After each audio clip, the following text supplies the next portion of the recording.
OMGG podcast from CBS Sports. High drive, center field, hit the wall, grand slam. This is magnificent. Got a fantasy question? Email fantasybaseball@cbsi.com. Get ready to win your league. Where fantasy becomes reality. Now here's Frank, Scott, Chris, and Adam.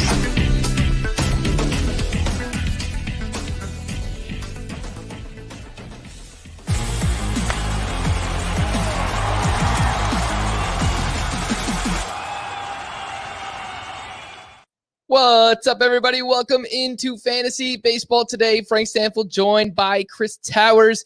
And the other day, we spoke about Chris Bryant as a buy high player, someone to trade for. But we'll talk about a few more of those today. Some players that you should be considering trading for. And, you know, the guys that are just moving up the rankings and potentially buying high on these players before other people realize that they're the real deal, and they are just awesome. But before we get to, oh my goodness gracious, we got a lot going on today. Chris, you and I were talking beforehand.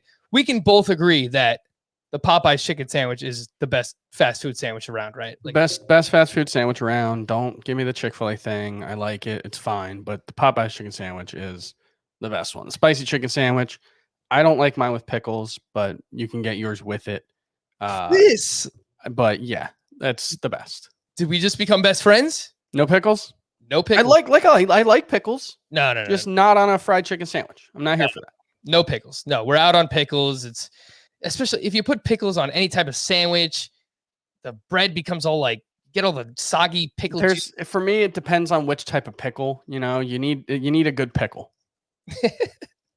Everyone needs a good pickle, but yeah, I'm with you. No pickles there. Popeyes, I just ate it for dinner. We're recording this late at night. I didn't just eat it, but I did have it, and it was great. So I just wanted to talk about that. Oh my goodness gracious! Oh my goodness gracious!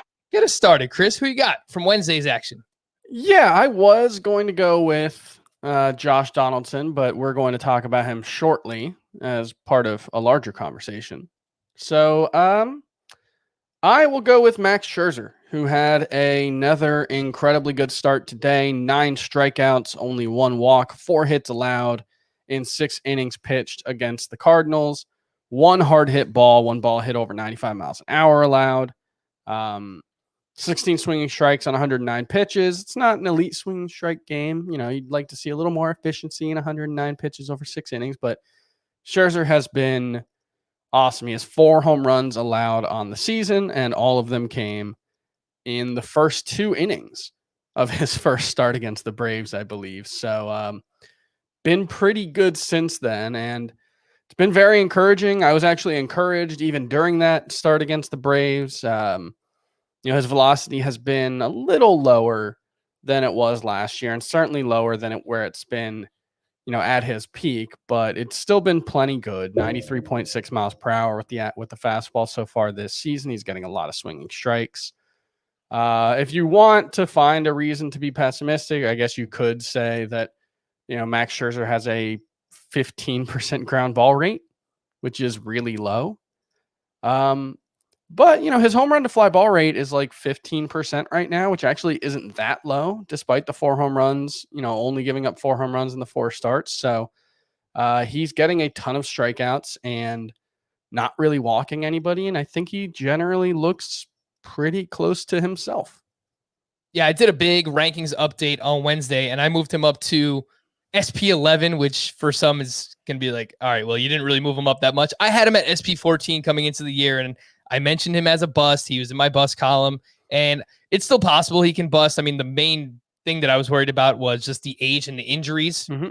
That can obviously still happen, but I acknowledged along the way that this can easily blow up in my face, because if he stays healthy, he's probably going to be Max Scherzer, and thus far, that's exactly what he has been.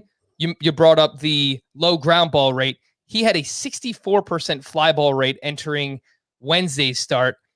If he keeps that up with the weather warming up, it's probably not going to mean good things, but I would bet against him having a 64% fly ball rate. I mean, he'll be an extreme fly ball pitcher, because that's what he's always been. Yep. Max Scherzer's typically in the 35 to 38% range when it comes to his ground ball rate. But, the thing I would point out is his average launch angle allowed right now is 29.4 degrees. For his career, it's been 18.3 degrees.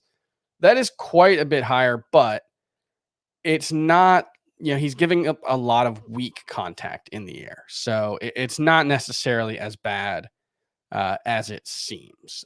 Obviously, I would rather him get the ground ball rate down, but I'm not terribly concerned about it right now. I would agree. Yeah, he's always pitched to fly balls, so I'm not really worried about it. And, Scott's been crushing himself the past couple of days about all the things he's been wrong about. So far, I have been wrong about Max Scherzer. I have no problem coming on here and telling you the things that I have been wrong about. Chris Bryant was another one that we spoke about the other day.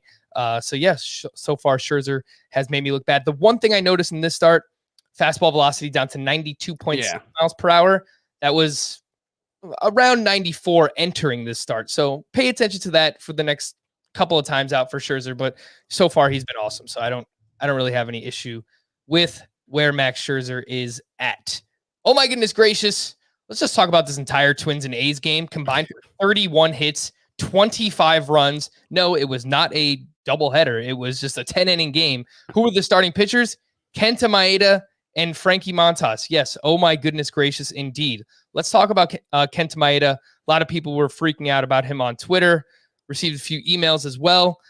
These two pitchers combined for 17 hits allowed and 13 earned runs. Kenta Maeda has not gone more than 4 1/3 innings he's actually only gone more than 4 1/3 in one of his 4 starts this season.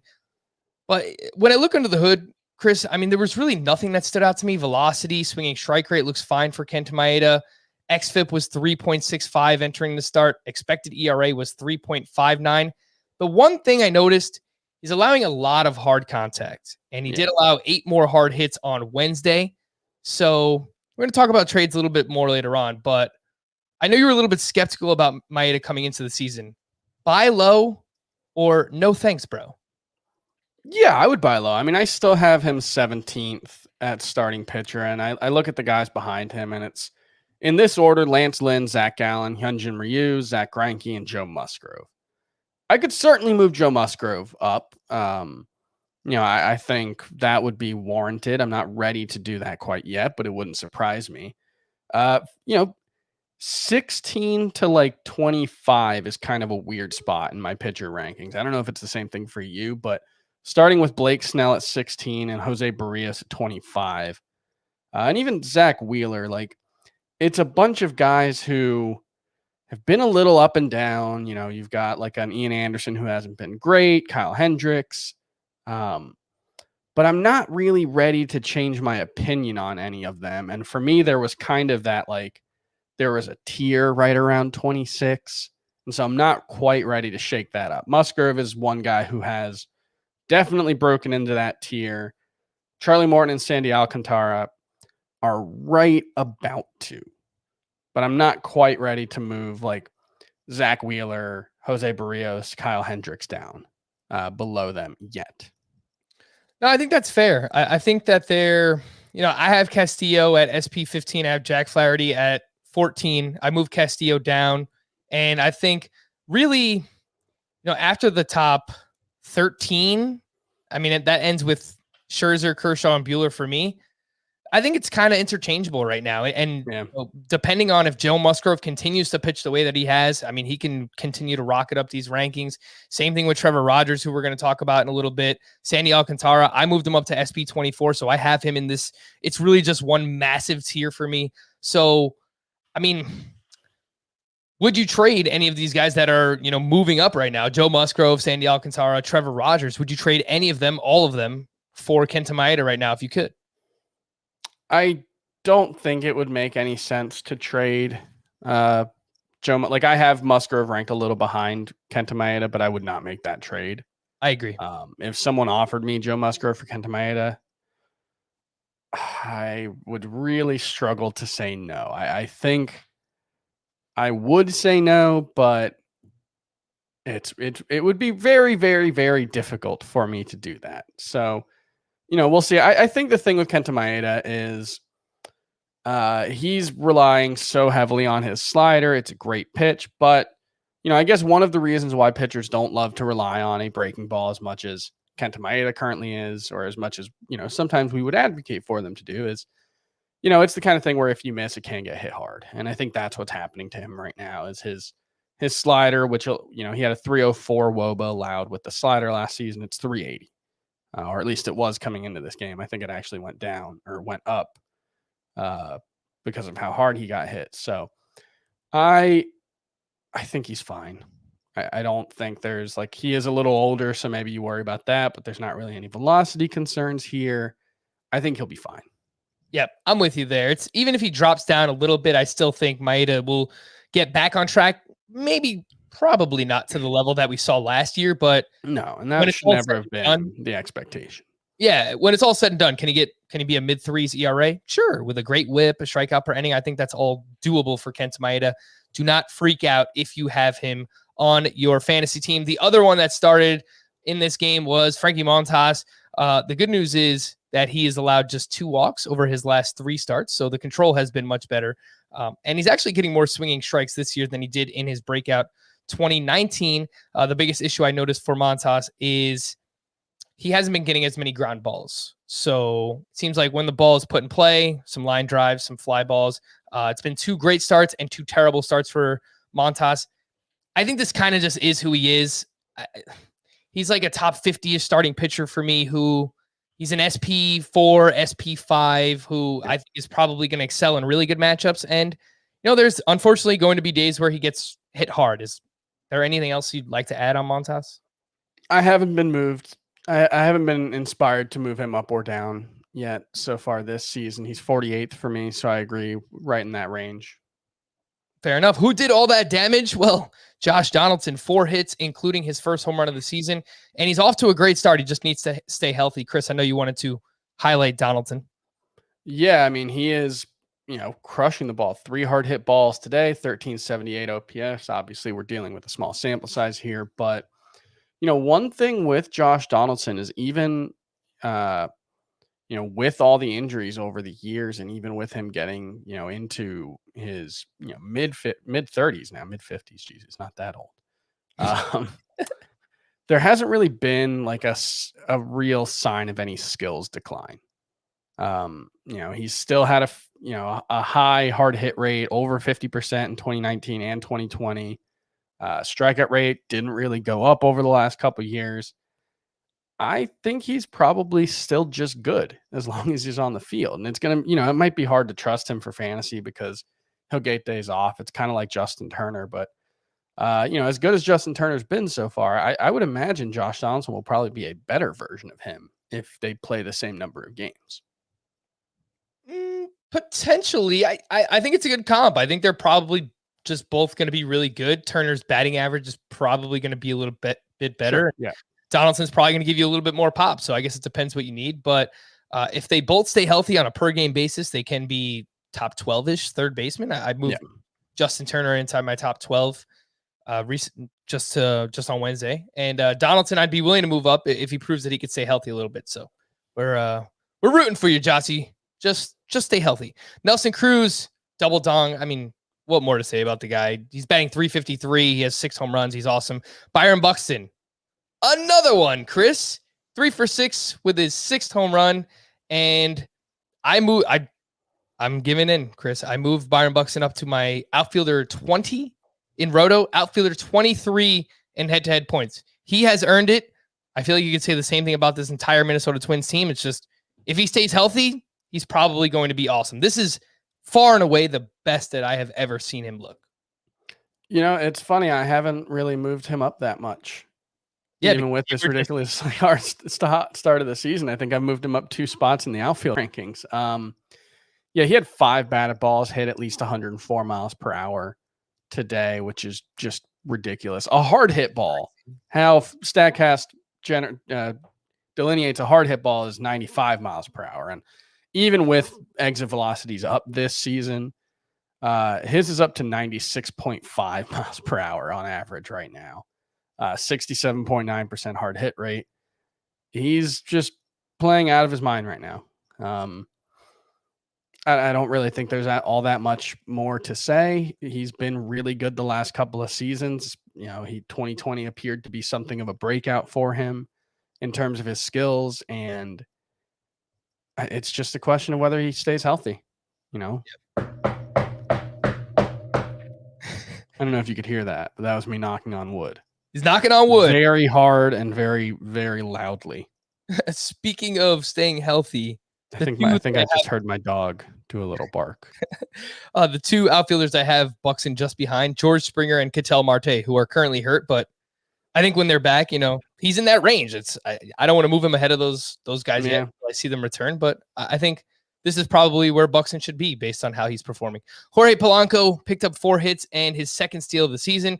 On the A's side of things, Matt Olson, huge game, 3 for 5 with a double dong. He's now up to 6 home runs, and he's batting .316. So he was off to a bit of a slow start. Coming around, Matt Olson looks just fine. Mark Canha continues to run, picked up his 4th steal. Elvis Andrus, not really doing much, but he's running a little bit. He has 3 steals now on the season. Picked up that 3rd one on Wednesday. Last player I wanted to highlight from this game, Seth Brown. He went 3 for 4 with a home run, 2 runs, and 2 RBI. He is only 1% rostered, Chris. He did hit in 2019 in the PCL, AAA level. He hit .297 with 37 home runs. Yeah. Anything to see with Seth Brown? In AL only leagues, anyone who's got a pulse probably deserves to be rostered. I wouldn't be looking at him outside of those formats yet, but we'll keep an eye on it. Yeah, I think in deeper category leagues, if you need some pop, he hasn't been playing against left-handed pitching, but that A's team is hot right now. So if you just want some cheap exposure, I think Seth Brown is a way to do it. What does a World Series winning executive do after running a Major League Baseball team for 18 years? They start a podcast. David Sampson hosts Nothing Personal with David Sampson, a daily podcast dedicated to giving you the truth about sports, business, and entertainment.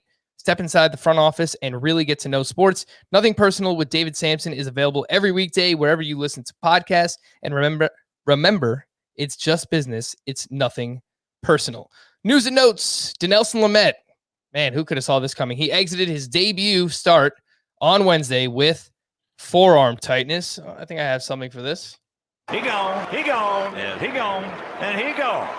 Unfortunately, we don't like to see anyone get hurt, but I mean, it just the writing was on the wall. I think we all had Dinelson Lamet as a bust coming into the season here, Chris, and it's not looking good. I think Mackenzie Gore has to be coming soon. No, I mean, given everything that's going on with that rotation right now, Gore is 48% rostered, Chris. What should that number be?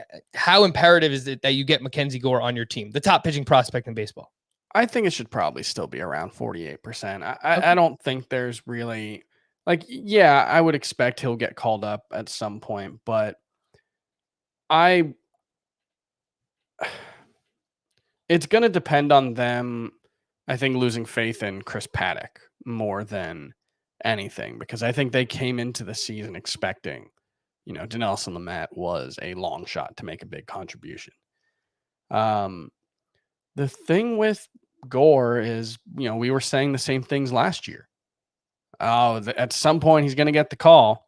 They need someone, and it just hasn't happened yet. And so I just wonder if there's something that we haven't been able to see since he last pitched in games that has them soured on him a bit. I don't have any reason to believe that. It's just a guess, but given the amount of injuries that are out there right now, I wouldn't drop Sixto Sanchez to take a flyer on Gore. So I think I'm still, mostly trying to wait there. Yeah, the biggest issue for Gore dating back to last year, everything we heard at their alternate training camp and even during spring training has been control. He had 8 walks and 11 innings pitched. So that's just not going to get the job done. And obviously the only people who know how he's looked thus far is, people in the organization. We don't have any minor league baseball games started yet, but we'll see how Ryan Weathers fits in. He's going to be the 5th starter, I guess, for now, for the foreseeable future. But if they get really desperate, then I do think we could see Mackenzie Gore up. I can't really put an exact timetable on it, but within the next month, it wouldn't surprise me. Anthony Santander was placed on a 10-day IL for the Orioles with a sprained left ankle. He's expected to miss 2 to 4 weeks.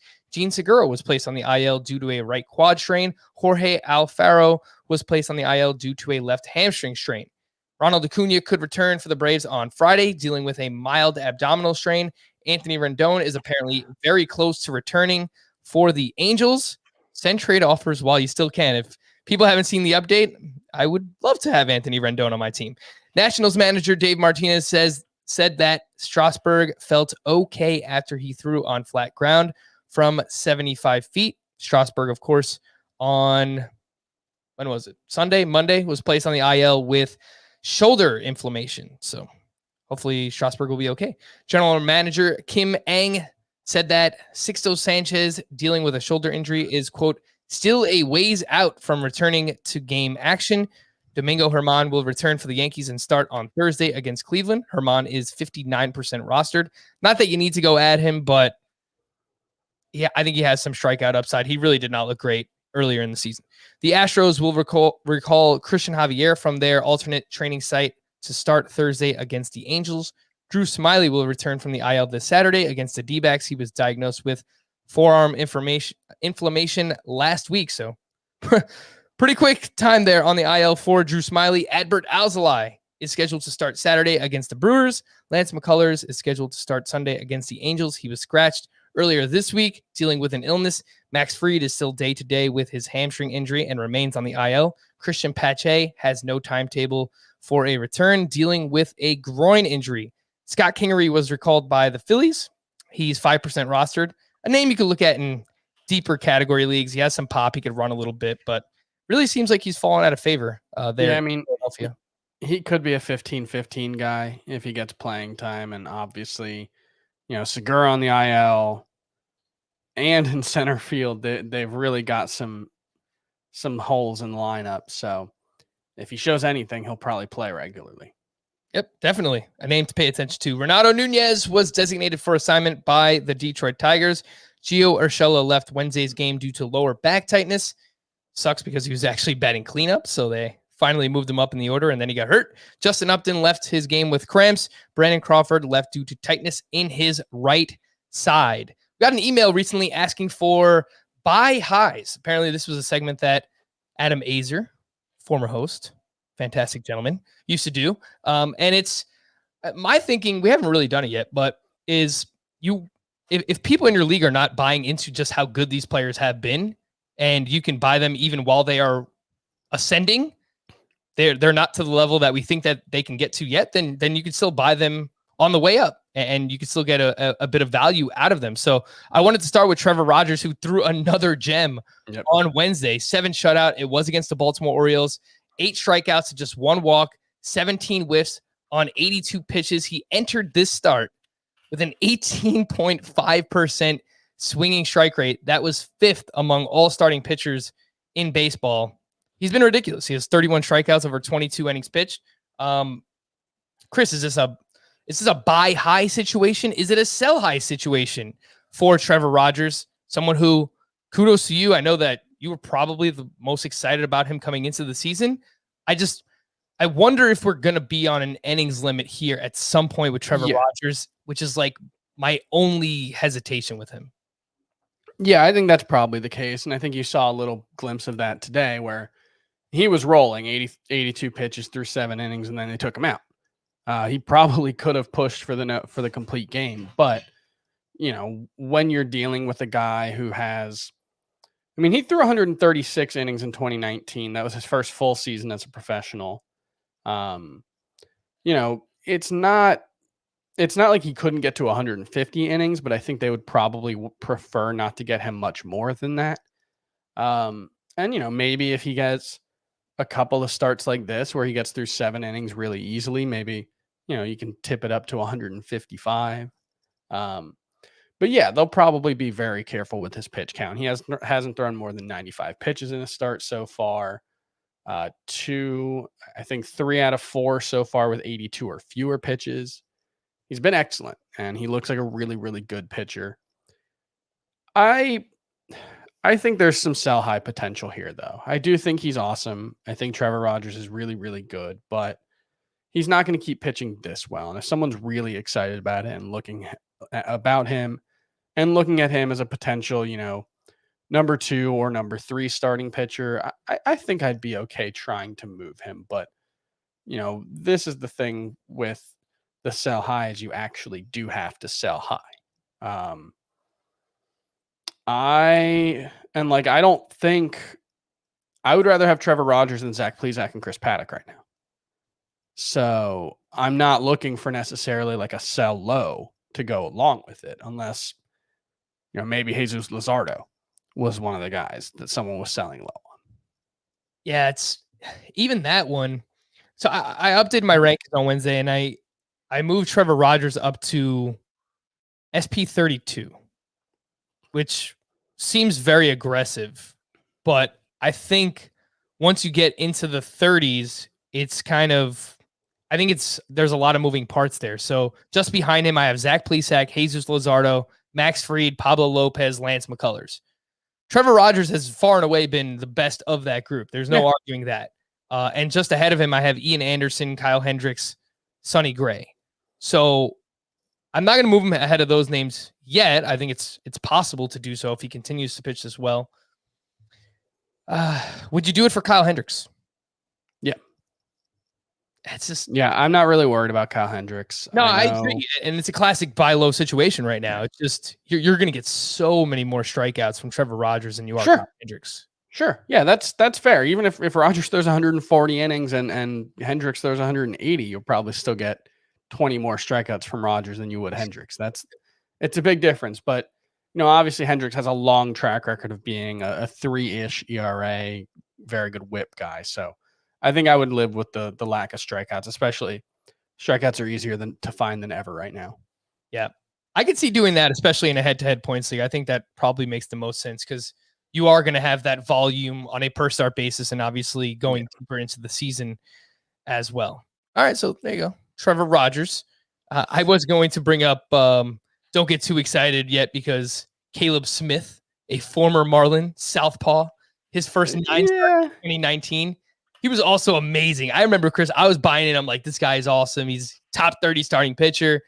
He had a 2.38 ERA, a 12 K per 9 those first 9 starts, and then just he didn't have the stuff. Completely fell off the face of the earth. Yeah. But Caleb Smith was like not quite like a deception guy, but he threw like low 90s and had this like weird over the top arm angle that really worked for him. Rogers is just, pumping high 90s heat right now.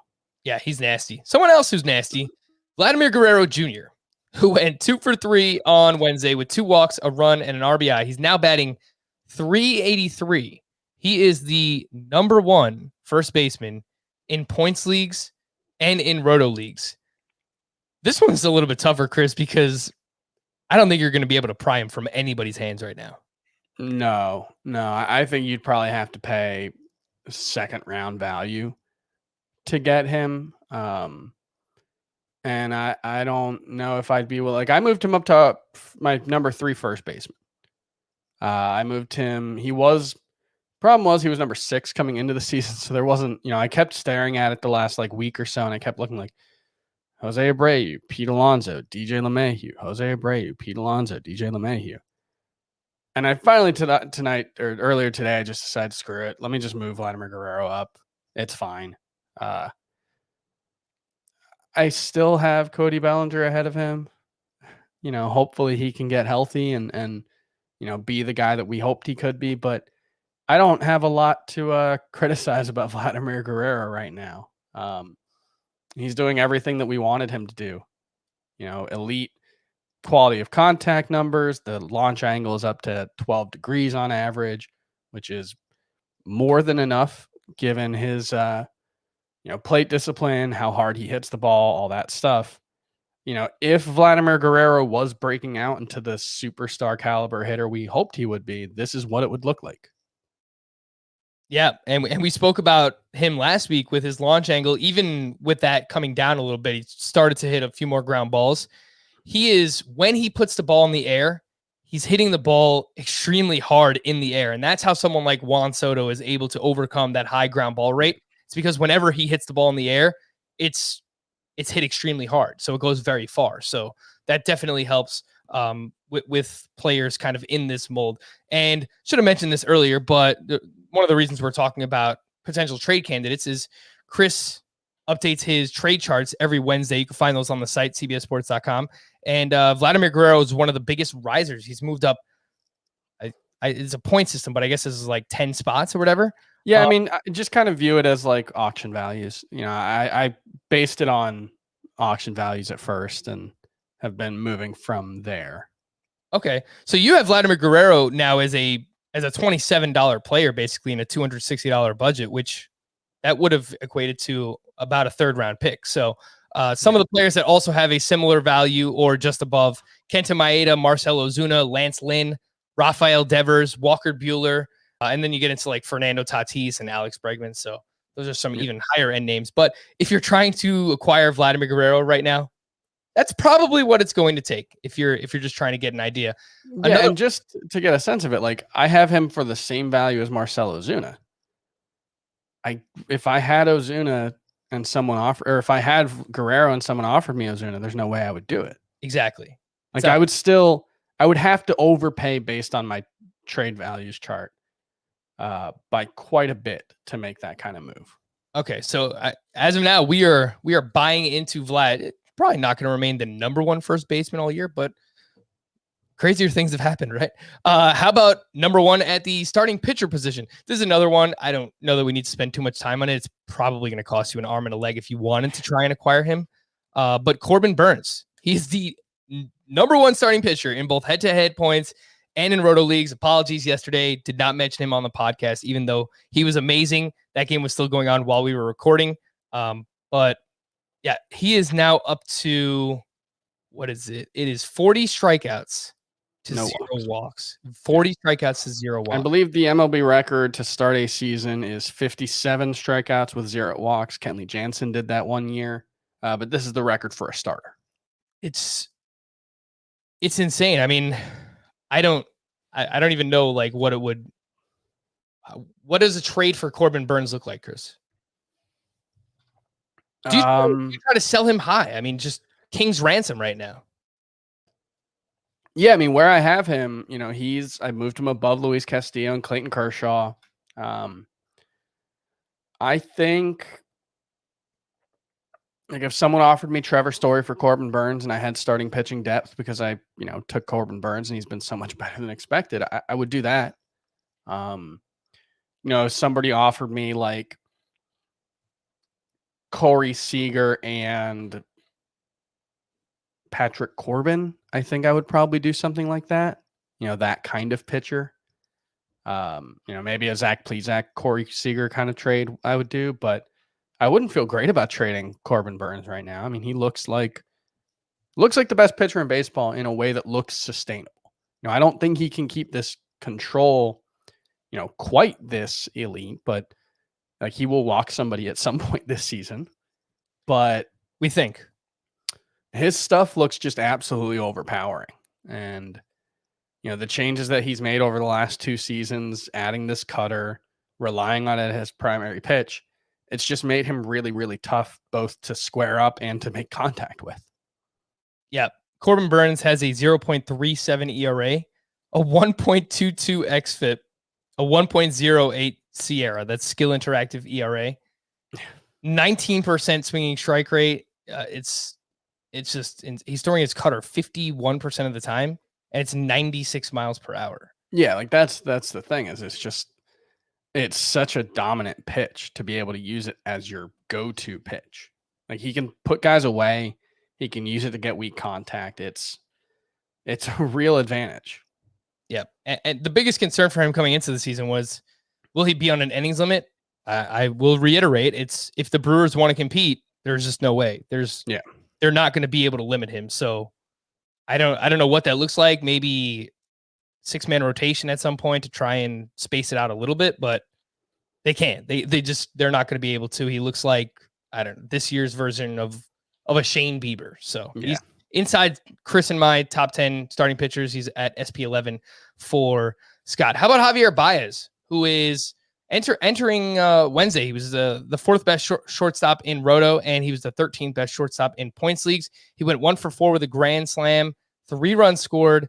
He also batted lefty on Wednesday in the 8th inning when the game was out of hand, which is strange. All right, he had a fly ball to left field. thought it was All it. But specifically in Roto, Chris, he's now up to 5 homers, 5 steals, and 16 RBI. He's batting right around the Mendoza line, 200. He has 31 strikeouts in 68 plate appearances. That's a 46% strikeout rate. Yep, that's bad. What do you make of Baez? And would you try to buy high? I guess specifically in a Roto league, because I think he has top, let's say 7 or 8 at the position upside, just because it's a really great position.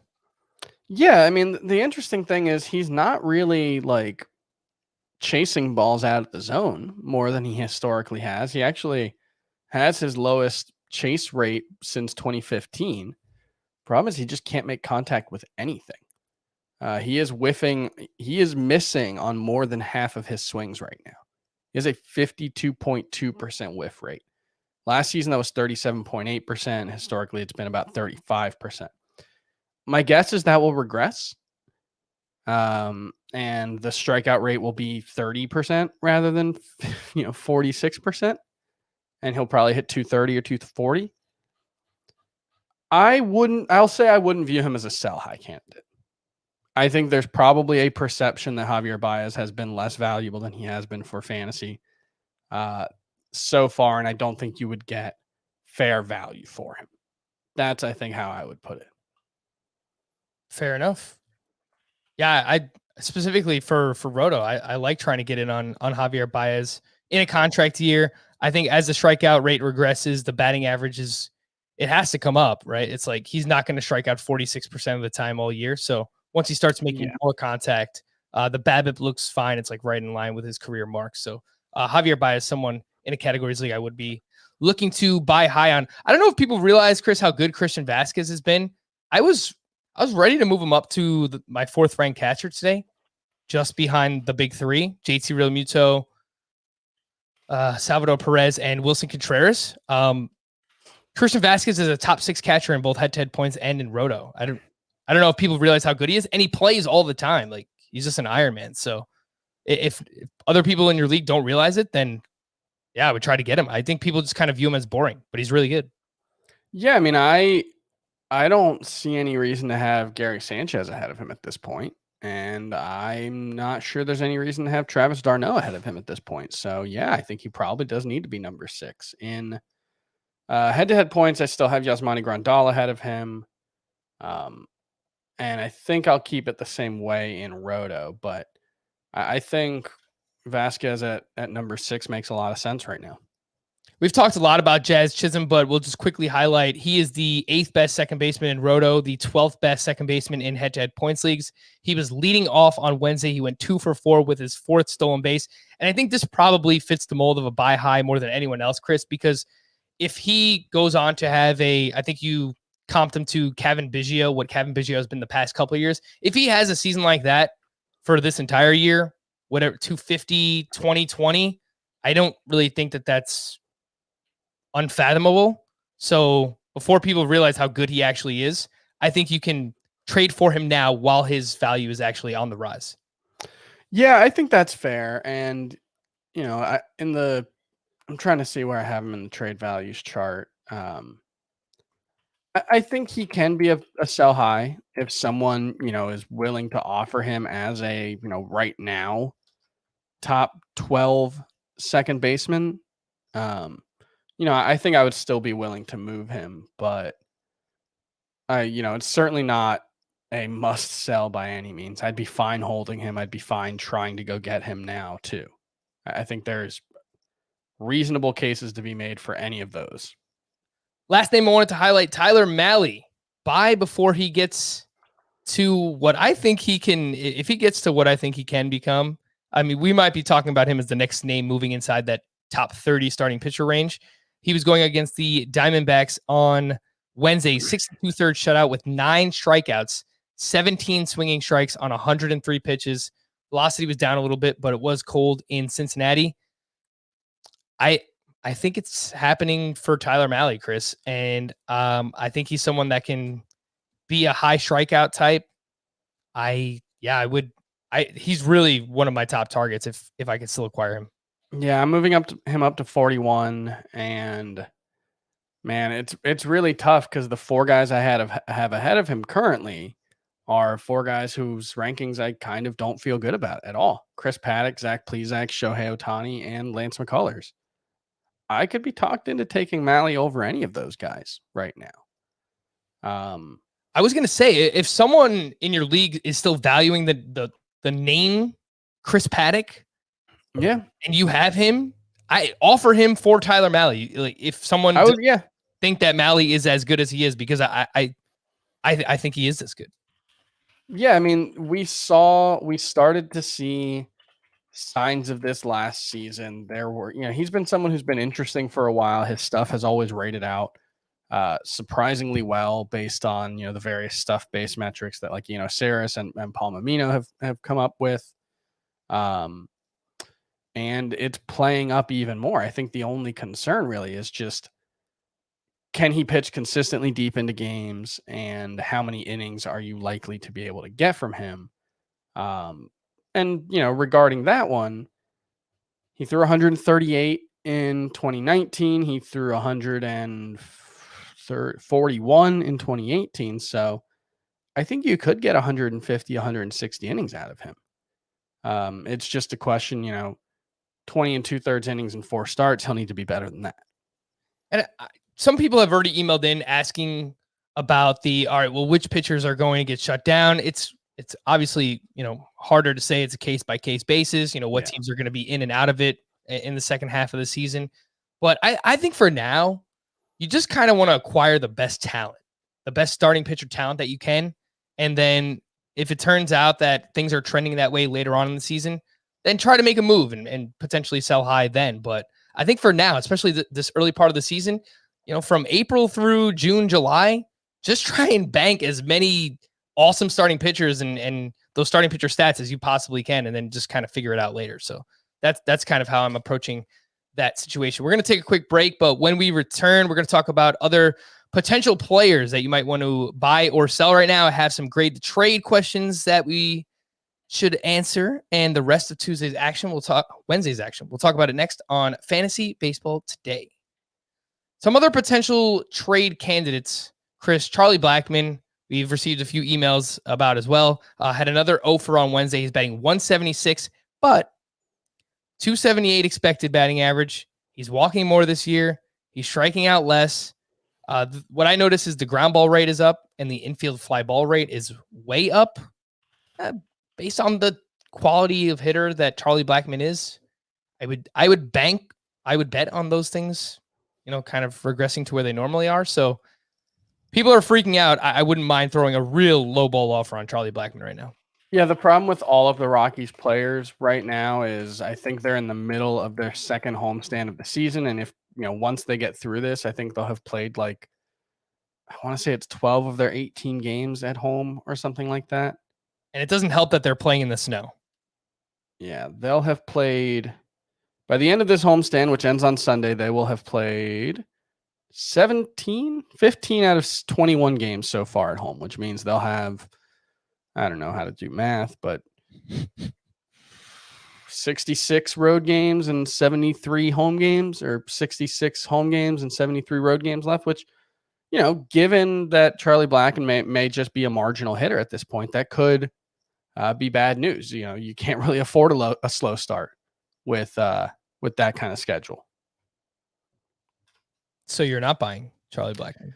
It would, yeah. I mean, I think you could buy him incredibly low, and I haven't moved him down in my rankings too much yet. So yeah, I think there's a buy low opportunity there still. Chris, which this is going to probably, do I even need to ask, which Yankee between Stanton and Sanchez are you more likely to buy? I mean, they're both, the whole Yankee team is struggling, but I mean, specifically Stanton, he's 3 for his last 34. I didn't look it up, but I would bet on those 3 being home runs. He has a 34% strikeout rate and a 60% ground ball rate. So this isn't the Stanton we're used to. I mean, hitting the ball on the ground that much. Yeah, it's not the Stanton you're used to. It's not the Stanton you want to see. There's been probably some bad luck. He had a 117 mile per hour line drive that was caught today. So, that you'd prefer to have that have been a hit. I'd be willing to buy both. I have more confidence in Stanton figuring it out because there have been fewer signs of him being. I don't know what the right word for what's happened to Gary Sanchez is over the last couple of seasons, but bad. Crap. Yeah, I mean, it's just been like with Stanton, it's been he's been unhealthy. With Sanchez, he's just been awful. And so I don't really know what what to be optimistic about there beyond just the high level of talent. Well, for Gary Sanchez, I was actually surprised to see this. I hadn't really looked into him too deep yet, but his plate discipline has been great so far. 12% walk rate, 18% strikeout rate.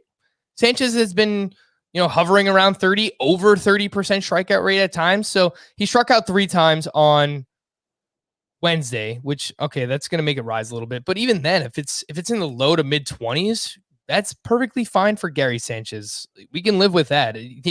He's struggling a bit, but he still has a 253 expected batting average, a 427 expected slug. So I think better days are coming for Gary Sanchez. I wouldn't drop him yet. No, I wouldn't drop him. No, there's not nearly enough good catchers out there for me to drop someone with his kind of upside. Although, I mean, the way that Wilson Ramos and Omar Narvaez and Buster Posey are all playing, I guess you can make the argument, but I wouldn't do it for any of them. I'd rather start those guys than him right now, I think. Sure. Yep.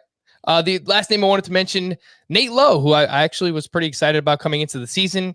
It's been a roller coaster of a season already, and it's been 10% of the season.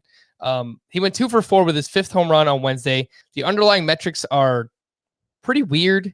3.5 degree average launch angle. So he's hitting a lot of ground balls. League average for that is right around 12 degrees.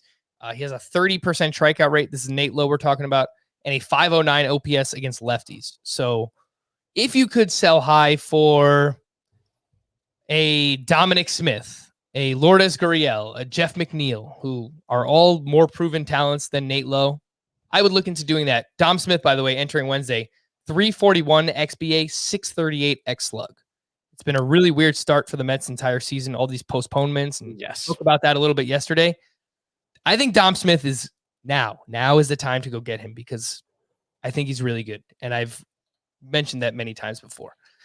A few trade questions I wanted to get to here, Chris, from Sam from Apple Podcast Review, actually. Grade the trade 10-team head-to-head categories with saves plus holds as one of the pitching categories. I give Anthony Rizzo, Jose Barrios, Craig Kimbrell. I get Paul Goldschmidt, Walker Buehler, and Jesus Luzardo.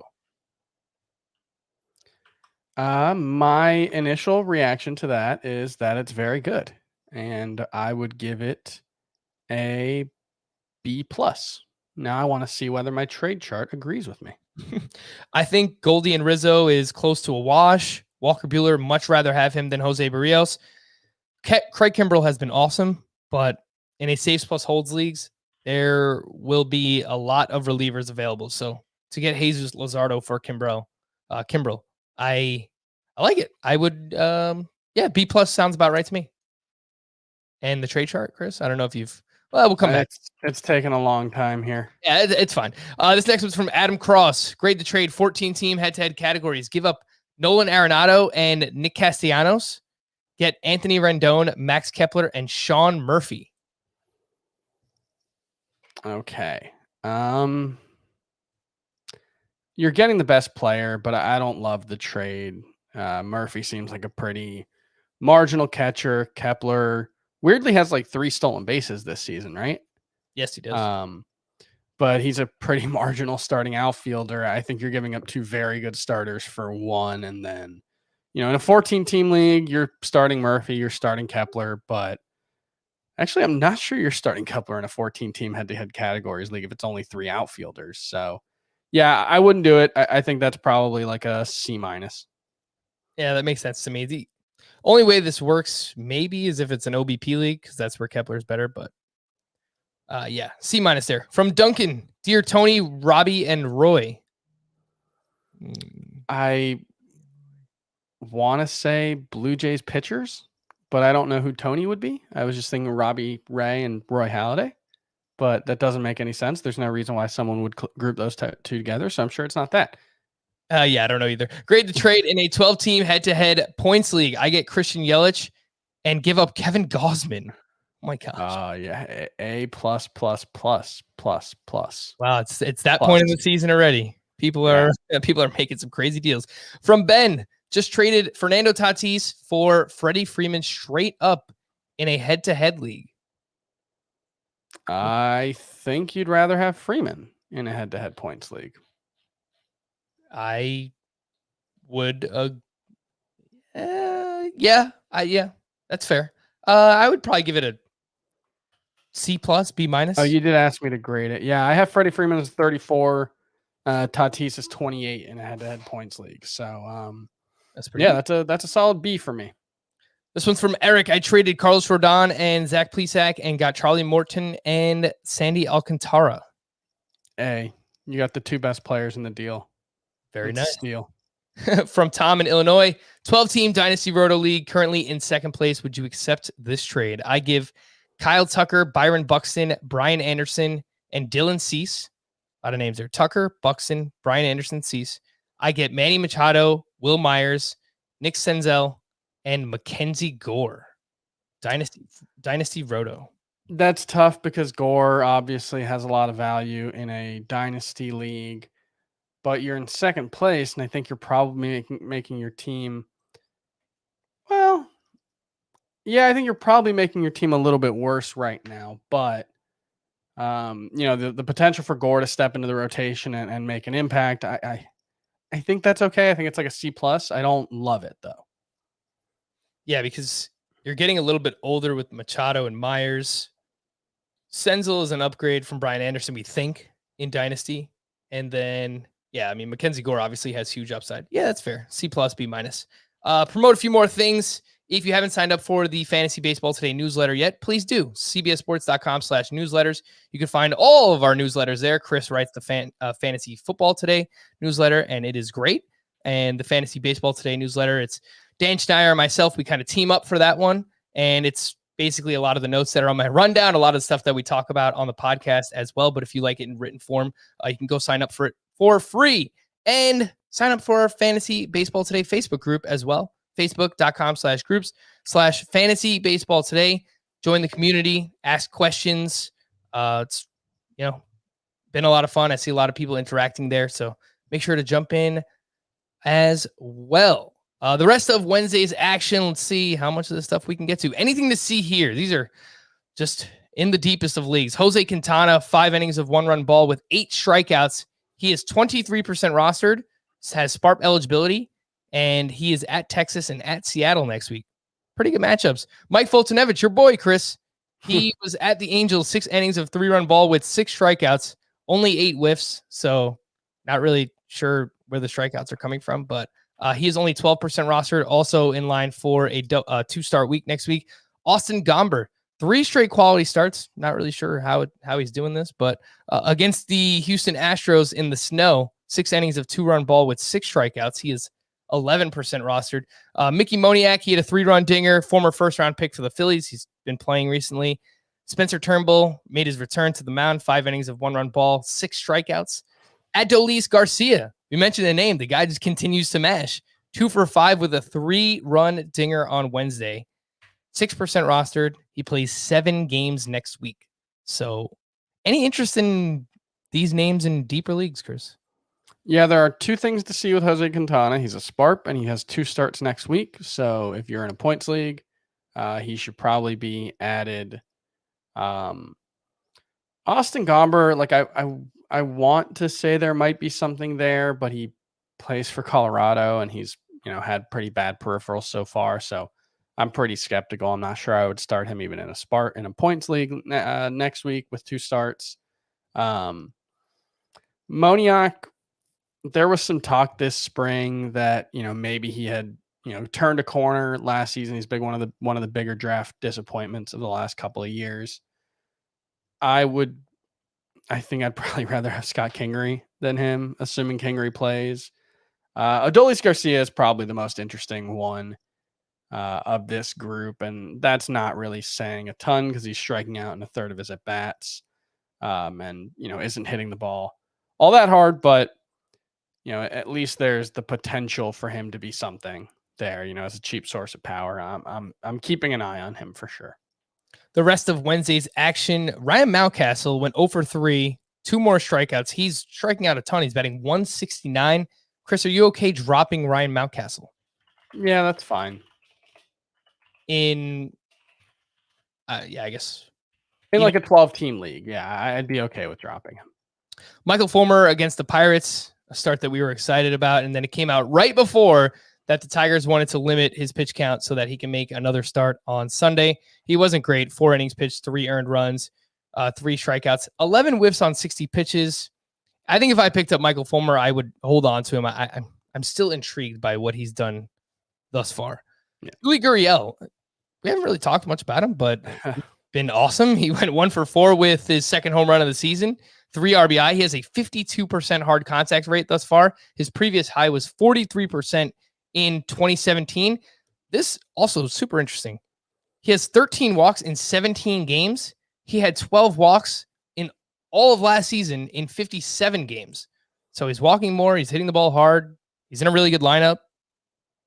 Are you? Remember how good he was in 2019, and then he had 2 bad months last season. So, it's not entirely out of nowhere, but I would say given his age, given his track record, I would still be pretty skeptical that he's this new kind of player. That 2019 season was really just 2 good months, but he should be a pretty good source of batting average, if nothing else. I just don't think he'll give you a ton of anything else. Between Joey Votto, Nate Lowe, Jared Walsh, and Yuli Gurriel, the back end of the first base position has been pretty productive thus far. So yeah, if you have any of those guys, you should feel pretty good about it. Jose Urquidy was at the Rockies in the snow, 5 innings of 4-run ball. He's been okay. The underlying numbers are actually pretty good. You're holding on to Jose Urquidy, Chris? Yeah. I still have him actually inside my top 50. I'm pretty sure at starting pitcher. Okay, so you wouldn't drop him for Sean Manaea and Danny Duffy are 2 of the most added starting pitchers right now. They look good. I would. Yeah, I know. I think both of those guys are interesting. Duffy maybe a little more than Manaea. I'm not sure if that's the consensus, but I would hope I have a pitcher I like less than Urquidy.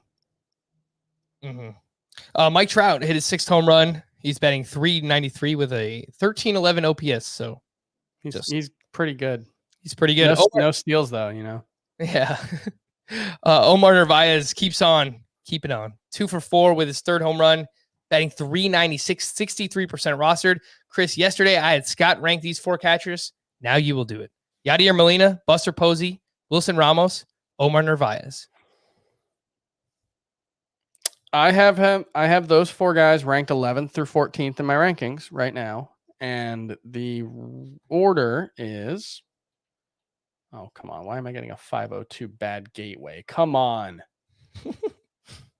I think I have your rankings up here somewhere. Actually, yeah, I was looking at my head-to-head points. In points, it was Yadier Molina, Wilson Ramos, Buster Posey, Omar Narvaez. In Roto, it is Buster Posey, Wilson Ramos, Yadier Molina. And I need to move Omar Narvaez up because I must have overlooked him. He is 13th in Roto now. Avisail Garcia, shout out. You don't see this every day. 0 for 5 with a platinum sombrero. I started him in my home keeper league, a head-to-head points league. That's a solid -2.5 fantasy points. Trent Grisham went 2 for 5 with an RBI, his 3rd steal of the season. He is batting .300. Chris, do you have any thoughts on Trent Grisham? Yeah, he looks like one of those guys I was wrong about, but not even going to take an L on that one because I said Byron Buxton was just as good as him, and I was wrong. Byron Buxton's way better. Trent Grisham looks really good. He is. Buxton has been better, but Buxton's not really running much. He's obviously doing it in like the power department and batting average. Trent Grisham is still running quite a bit, and the Padres just love to run, so I'm sure Trent Grisham's just going to be awesome. Some signs of life on Wednesday. Austin Riley went 2 for 2 with 2 walks and his 1st home run of the season. It was a DJ LeMahieu home run. Yeah, it was like 350 feet to right field. It was barely a home run. It was a home run in 1 out of 30 baseball parks in MLB, and Of course, they're playing in Yankee Stadium. Ian Anderson with his best start of the season. Looks like he's coming around at the Yankees. 6 2/3 shutout, 4 hits, 4 walks, and 4 strikeouts. 10 whiffs on 97 pitches. So, man, the Yankees are just lost right now. This was a really nice get-right game for Ian Anderson. On the other side, Corey Kluber, 4 2/3. 2 earned runs, 4 walks. I know you mentioned that you could probably drop him last week, Chris. I assume that the start did nothing to change that decision. No, I mean, I'm looking, and I hadn't moved him down recently. He was 55th in my starting pitcher rankings, and I'm just going through and like, I'd rather have Nathan Eovaldi. I'd rather have Jamison Tyone. I'd rather have Griffin Canning, Danny Duffy, Michael Pineda. I think I'd rather just have Luis Severino, Noah Syndergaard, and Chris Sale taking up space on my roster. Oh my gosh. Yeah, I'm moving Corey Kluber outside my top 75. I'm sorry. I hate to do it, and if he turns it around, I will gladly eat crow on it because he's been one of my favorite pitchers in baseball over the last decade. But I just think he's done. I don't think there's any reason to hold on to him in a 12-team league. Francisco Lindor went 3 for 4 with his first home run of the season. See, guys, everything is going to be fine for Francisco Lindor. Brandon Lau has now hit 2 home runs in as many days. He's very streaky, and it looks like he's heating up a little bit. Joey Wendell, 2 more doubles, 3 RBI on Wednesday, batting .365. He has 12 hits over his last 6 games. Maybe he hears those rumors. He's got some speed. He's a good player. Hit 300-ish, last season and in 2018. I've picked him up in a few leagues. He's eligible. He's eligible everywhere. He's the David Fletcher that no one talks about. Although I guess he really talks about David Fletcher, but yeah, he's got shortstop, second base, and third base eligibility. And with Ketel Marte and Anthony Rendon out, I've got a lot of teams with both those guys on them. So Joey Wendell's on 3 or 4 of my teams right now. Yeah, and as he should. Yeah, while he's hot right now. Solid guy to have around while he's hitting. Yeah. The call to the pen. Some bullpen updates for the Marlins. Yimi Garcia picked up his 4th save. The Pirates, Richard Rodriguez picked up his 2nd save. The Detroit Tigers in a 7-inning game. Brian Garcia pitched in the 6th.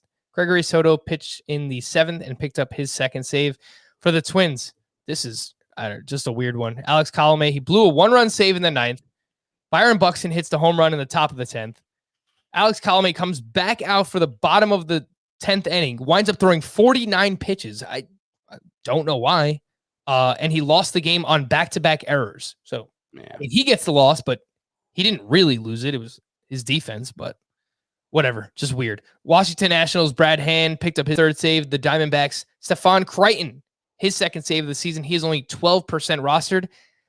And there has to be more category leagues than that on CBS. So if you need saves, you should probably add Stephon Crichton. For the Reds, Amir Garrett blew another save, man. He allowed a 3-run home run. I think it was like Josh Van Meter. It was a pinch hit home run. Lucas Sims, next man up. I would think Sims is the next man up, yeah. Yeah, he was mentioned as the man.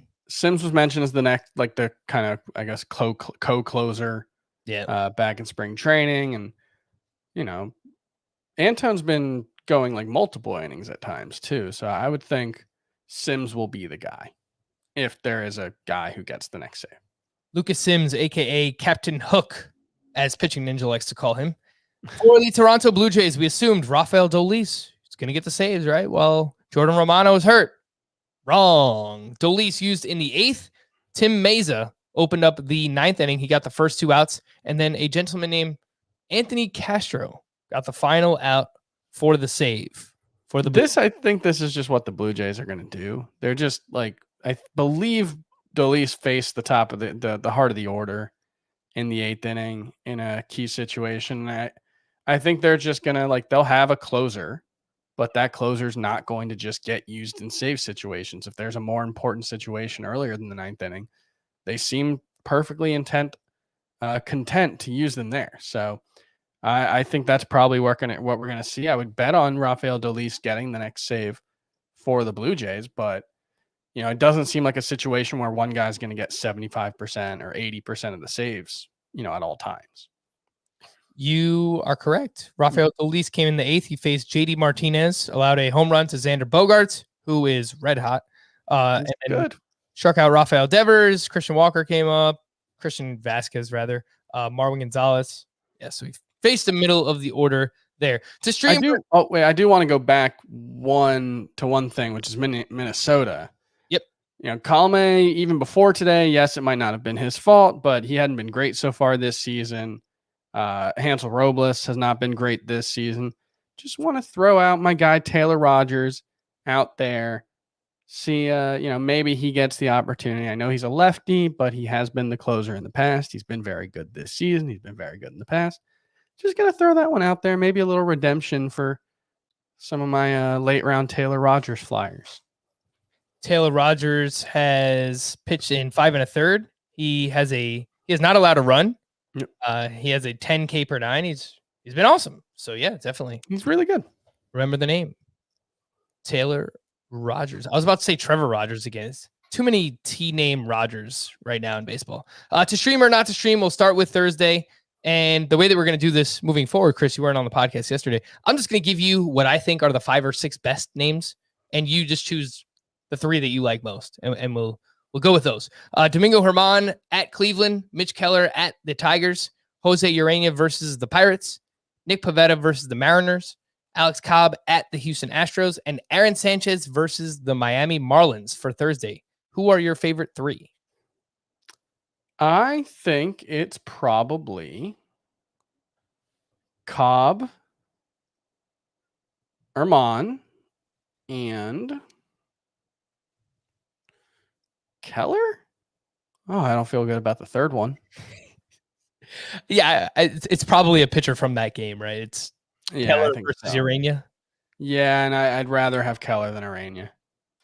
Alrighty, and then to stream or not to stream for Friday, just in case you can only add pitchers for the next day in your daily lineup league. Alex Wood versus the Marlins, Dane Dunning at the White Sox, Jay Happ versus the Pirates, JT Brubaker at the Twins, Huáscar Ynoa versus the Diamondbacks, and Mike Minor at the Tigers. Your 3 favorites. Yeah, so I think it's probably Ynoa, Dunning, and Wood. I'm not sure he's going to go deep into that game, but he pitched well against the Marlins in his first outing, and what helps is he is a spark. So if you're in a head-to-head points league and you're looking for a streamer, Alex Wood could be a good one. Yeah, I don't hate Happ versus the Pirates or Mike Minor at Detroit, but they are lesser pitchers at this point in their careers. We're going to wrap there. For Chris, I'm Frank. Thank you all for listening and watching Fantasy Baseball today. We'll be back again tomorrow. Bye-bye.